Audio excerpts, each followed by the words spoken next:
Certains lieux ne savent pas oublier. Ils gardent en eux ce qui s'y est passé. Et parfois, ils le rejouent à main. Imaginez une vieille maison, une bâtisse qui a traversé les âges. Chaque fissure dans ses murs est une cicatrice, chaque grincement du plancher, un murmure du passé. Vous entrez, et une sensation étrange vous envahit. Ce n'est pas simplement le froid de la pierre ou l'odeur de poussière. C'est autre chose, une présence impalpable. C'est la mémoire des murs. On dit que l'énergie ne se perd jamais, elle se transforme. Et si les émotions fortes, les événements tragiques ou même les moments de joie intense pouvaient imprégner un endroit? Comme une empreinte digitale laissée sur une surface lisse, invisible à l'œil nu mais bien réelle. Des scientifiques et des chercheurs en parapsychologie ont tenté de capturer ces phénomènes. Ils les appellent des enregistrements de pierre ou encore des hantises résiduelles. L'idée, c'est que la pierre, l'eau, le bois peuvent agir comme une sorte de disque dur naturel, enregistrant les événements survenus à proximité.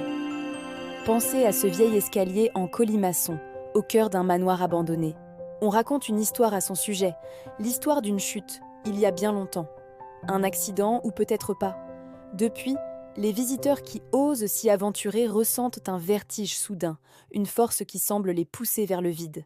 Ils trébuchent, perdent l'équilibre, exactement au même endroit.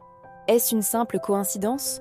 Ou est-ce que l'escalier, dans sa mémoire silencieuse, rejoue inlassablement cette chute, cet élan tragique ?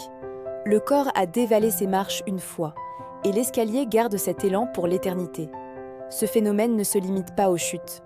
Ça peut être une ombre qui passe toujours à la même heure dans un couloir, un sanglot étouffé qu'on entend près d'une fenêtre, ou même une odeur de parfum qui flotte dans une chambre vide.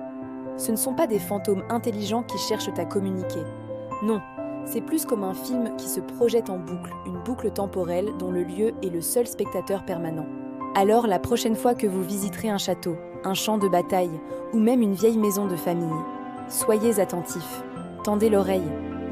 Au-delà du silence, vous pourriez peut-être percevoir l'écho d'une histoire que les murs n'ont jamais pu oublier. Le passé est bien plus proche qu'on ne le pense. Il est tout autour de nous, gravé dans la pierre. Qu'en pensez-vous ? Avez-vous déjà ressenti cette mémoire des lieux ? Racontez-moi vos expériences dans les commentaires. Merci d'avoir regardé et n'oubliez pas de vous abonner pour ne rien manquer de nos prochaines explorations du mystère.